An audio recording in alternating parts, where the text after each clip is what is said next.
Welcome to Chess, ladies and gentlemen. I appreciate you guys stopping by very much. Thank you for coming and taking a look at my video. So as you guys do know, we have the Champions Chess Tour Finals going on. And so we just got done playing round 3 today. So we do have Wesley versus Vladislav Artemiev. This is round 3, game 3 between these two. And, you know, it's a pretty nice game. It's a little bit long, but I found a way to kind of make it shorter. So I'm going to try to, you know, keep it nice and short and sweet for you guys today. But for all of my people that are coming from the Philippines, I will say mabuhay to you. Kamusta na aking makaibigan. Magandang umaga, magandang araw. Appreciate you guys very much. Maraming salamat aking makaibigan po sa nanunood. Thank you guys very much. Anybody who is coming from Russia, I would say привет to you. Доброе утро.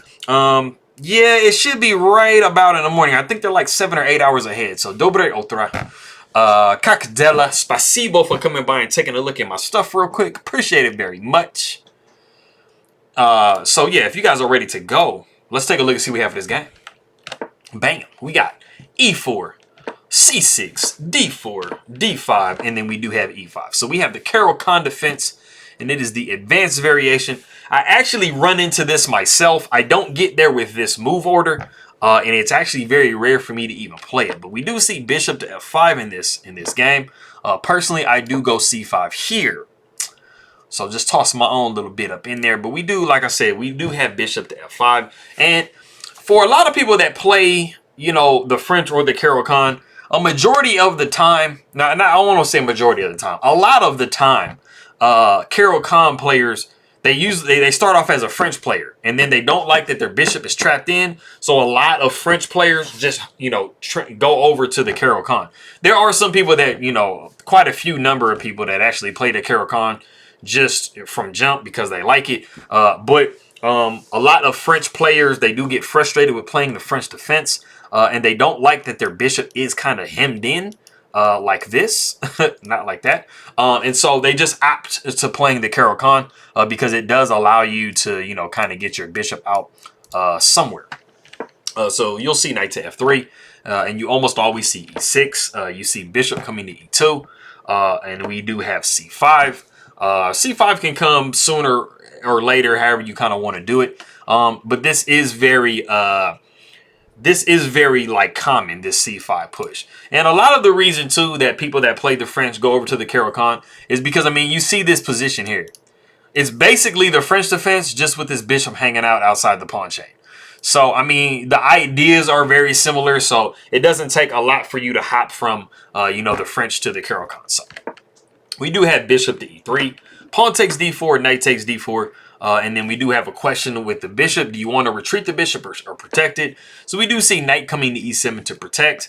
Now, I mean, it does take, for either the French or the Caro-Kann, it does take a lot of finesse and technique because, you know, a lot of the times you do stuff like this, you know, putting the knight in the way of the bishop. So you kind of make this bishop. You definitely have a problem with each opening with the bishops. So you definitely have to do a lot of things to, you know, kind of accommodate making your moves and stuff like that. So we do see knight over to D2.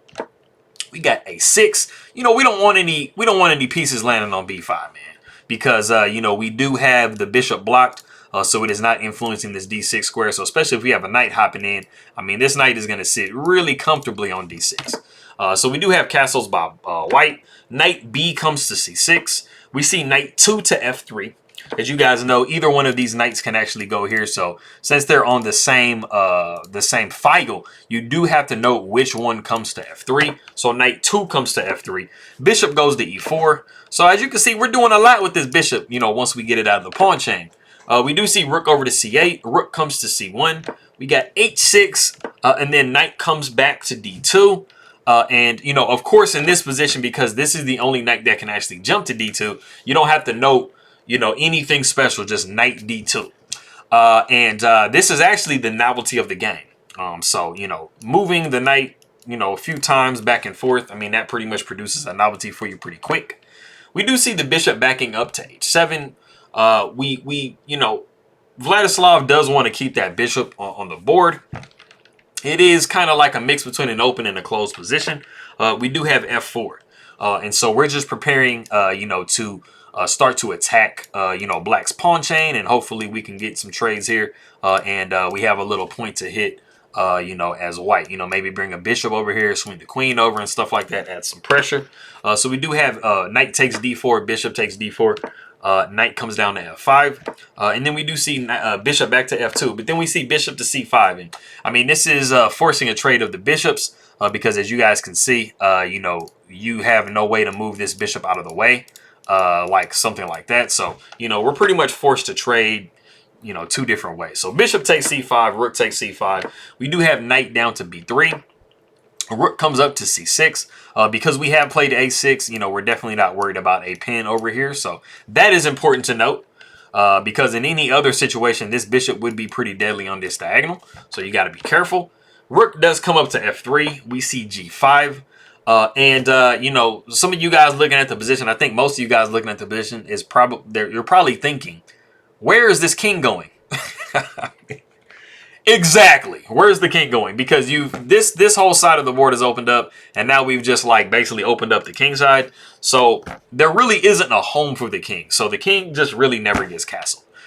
So we do have bishop up to d3, and we have actually reached a point in the game that if you do want to pause the video and see what is a really, really nice move, and it's almost a crucial move, for Black to play in this position, go ahead and pause the video and do so.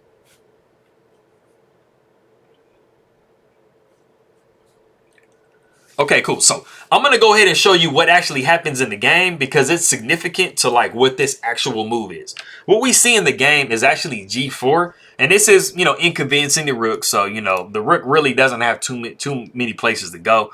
Because, the knight is controlling these two squares, and then the pawn is controlling these two squares. So you kind of have to back up. So the rook comes back to f2. We see g3, pawn takes g3, knight takes g3, and then we have a rook back up to f3. And I show you this variation of what happened in the game because, like I said, it is relevant to the move that we actually have the ability to play. So if we back up to where we were, after bishop came up to d3, if any of you guys guessed queen to b6 with check, then I mean you're a gangster. Congratulations, because this is the reason that queen to b6 is such a key thing in this position.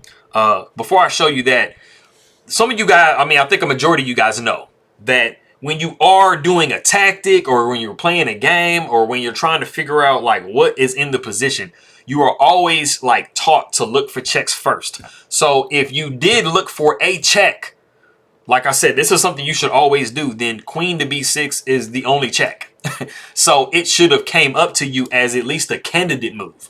And so queen to b6 is highly crucial, because after queen to b6, you are pretty much forced to step your king over to h1. And then when g4 comes now, the crucial thing about this is the rook does not have the ability to go to f2, because now this queen is controlling this diagonal. So that is very crucial, because you guys saw before that the rook was able to come back to f2.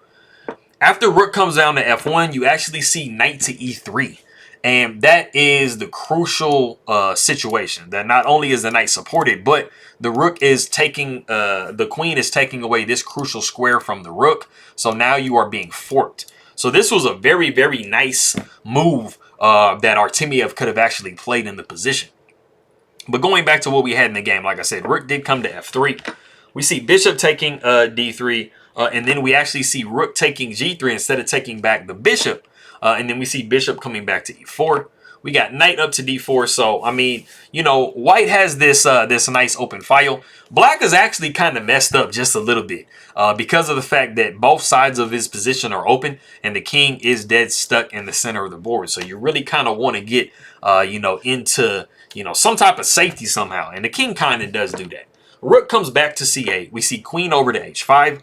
So, I mean, Wesley's just trying to add as much pressure as possible.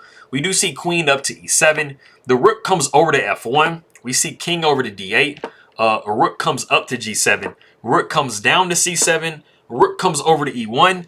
And, I mean, the way that the situation was before, rook to f1 was very crucial because, it was preparing f5. So to kind of come up here and get to a point where we move the rook away, like f5 was just like howling to be played. After f5, I mean, you really kind of have to do something because this pawn is coming with some ferociousness. And if it takes here, you cannot take back because the queen is getting messed up. So you pretty much have to take. After we see e6, the rook would have to sidestep over to f8 to protect because rook is taking f7. And then you see queen taking h6. And you can see that, you know, you're just really crashing through this position. You know, this pawn is hanging. So, I mean, this is just beautiful for white. So this was definitely something that Wesley saw. So as you can see, both players kind of had chances and stuff in here. So, like I said, we did see rook over to e1. And then we see basically an artificial, like, hand castling by Artemiev. King goes to c8, rook comes to e3, king goes to b8, rook e comes to g3. And then we have king over to a7. So the king literally walked itself to the queen side. So, I mean, we're actually looking, you know, not too bad for black. The queen comes down to e2. We see h5. Rook 3 comes to g5. We see h4. King comes up to h2. You know, we're not really worried about h3, you know, because we're just going to probably be pushing the pawn and just keep the position closed like I mentioned last time. We got rook c to c8. King comes up to h3. We see king up to a8. Queen goes to f2. Queen to f8. And then we now see the f5 push. Pawn takes f5. We see queen up to f4. We see rook down to h5, and this isn't trying to encourage a trade. Knight takes on f5, a rook takes on g5, queen takes g5, bishop takes f5 with check, queen takes f5, queen takes g7, queen takes c8 with check, king comes down to a7, only move, so it's easy to calculate. Queen comes down to c5 with check, king comes up to a8. We see queen down to e3. Yeah, I mean, you know what? If you don't make this move, I mean, you're looking at mate. Right here. So, like, definitely don't go, like, snapping pawns off the board because then you're going to get sad. Don't get sad. So, let's go back up. So, queen comes back to e3 to make sure we protect him from mate. Queen comes down to g6. We see queen to f4. Queen comes down to d3 with check. King takes on h4. Queen goes to h7 with check. King goes down to g3. We see queen to g6 with check. Queen to g4. Queen comes down to d3 with check. King goes to h2. Queen comes back to h7 with check. Queen goes to h3. Queen comes to e4. We see queen up to c8 with check. King goes to a7. Queen goes to c5 with check. King goes back to a8. We see queen to f8 with check. King goes to a7. Queen takes on f7. We see queen taking e5 with check. King goes to g1.